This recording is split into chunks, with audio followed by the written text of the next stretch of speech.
So hello mga kabukid, magandang araw para sa inyong lahat. So ito na yung ating kumbaga malapit na mag 3 months mga kabukid, ngayong katapusan ng Marso.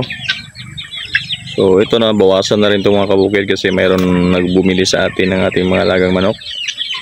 So nabawasan na ito ng 3 piraso. So yung mga lalaki bilinta na rin, kumbaga lalaki yung kinuha. So yung lalaki tumimbang siya ng 1 kilo at 1/4. So iniwan natin yung mga babae para gawin nating inahin. So tingnan nyo mga kabukid, yung kulay puti na yan, no? Yung kumakain, malaki talaga siya. So yan ang anak ng ating boiler na crossbred ng Basila na rooster. At nandun yung mga kabukid yung lalaki, oh. Ibang lalaki niya. So dito din sa kabila mga kabukid, yan. So ito sila. Ito yung running for 2 months. So nasa kuha na sila dito, mga 1 linggo na mula nung pinakawalan ko sila. 1 linggo ba talaga? 1 linggo ba 'yon? O tama. Magdadalawang linggo ngayong 1 linggo. So maliksi na rin sila mga kabukid, oh. So marami-rami na rin sila dito mga kabukid. So itong batch na to, magkuhan tayo dito, mag-iitira natin yung mga babae pa rin. So mga lalaki yung ibibinta natin.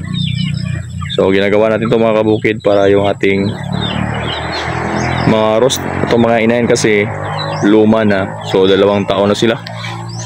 So kailangan natin unti-unti na palitan silang lahat. So unti-unti lang, hindi natin biglain para hindi na tayo maubusan ng manok na iproproduce. So yan sila mga kabukid.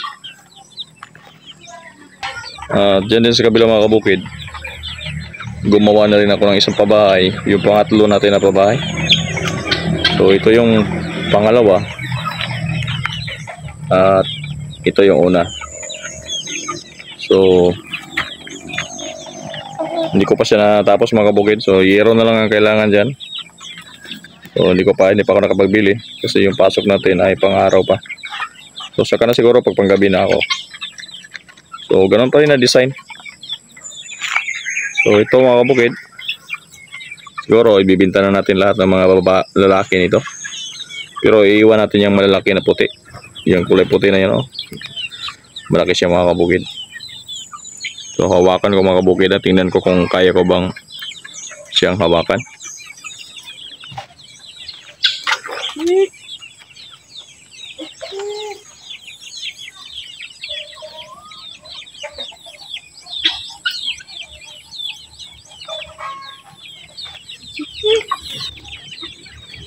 Ano babae din?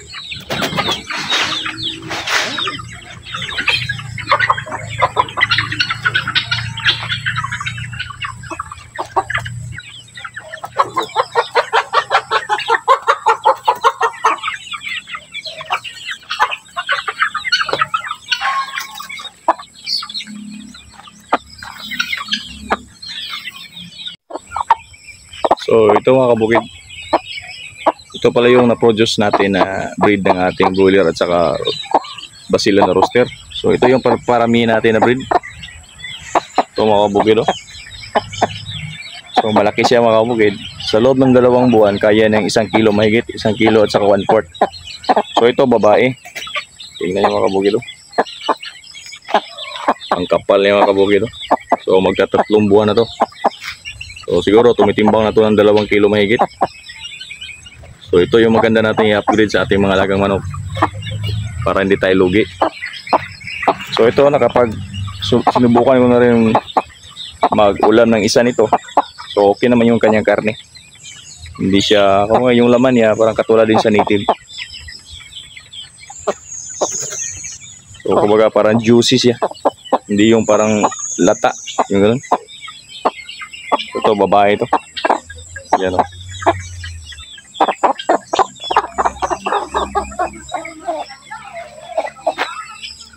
So yan mga kabukid, ito pa rin yung setup natin sa ating backyard. So buwan-buwan tayo nagbibenta. So bali, yung nandun. So yan na yung pangalawang batch natin na ibibinta. At ito yung pangatlo mula nung naggumawa tayo ng pabahay. So tuloy-tuloy lang yung parami natin ng mga alaga, mga kabukid. So para hindi tayo maubusan. Pero pag dumating na talaga sa punto na kumbaga parang kinukulang na tayo, sisikapin natin na every 15 days magbibinta tayo ng mga alaga. So dadagdagan lang natin to ng pabahay. So dyan sa likod pwede naman natin yung hatiin. Doon sa dulo lagyan natin ng division, tapos gawa tayo ng ibang pabahay. So mayroon dito 6 na pabahay lahat, para every 15 days mayroon tayong papisa at mayroon tayong ibibinta, para hindi masyadong matagal yung isang buwan, mga kabukid. Kumbaga sa akin parang matagal yung isang buwan bago makapagbinta. Pero okay lang, unti-untiin lang natin, mga kabukid, hanggang sa makuha natin lahat yung ating mga plano dito sa ating backyard. So doon sa ating brooder, kita ko ngayon sa inyo, mga kabukid, ano yung status doon. At saka dito, mga kabukid, nandito na rin yung ating mag-iisang buwan ng mga sisiw. So nandun yung saka rinse natin yung magtatatlong buwan at saka magdadalawang buwan. So yung nandito, ito na yung ating mag 1 month old, nanggaling doon sa ating brooder.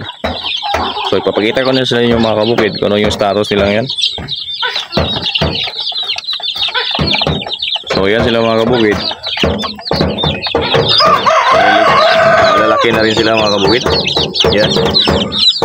So wala na tong pailaw dito, mga kabukid. Yan. So nabawasan to dito ng 2, mga kabukid. Nagtaka lang ako, bigla lang kasing ayaw nang gumising. Malaki pa naman. Pero okay lang. Ganyan talaga yung pag-aalaga.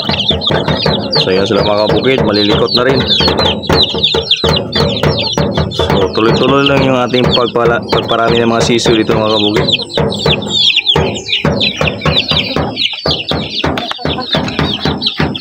So ayan, gumagana pa rin yung ating brooder kahit butas na yung mga dingding, mga kabukid.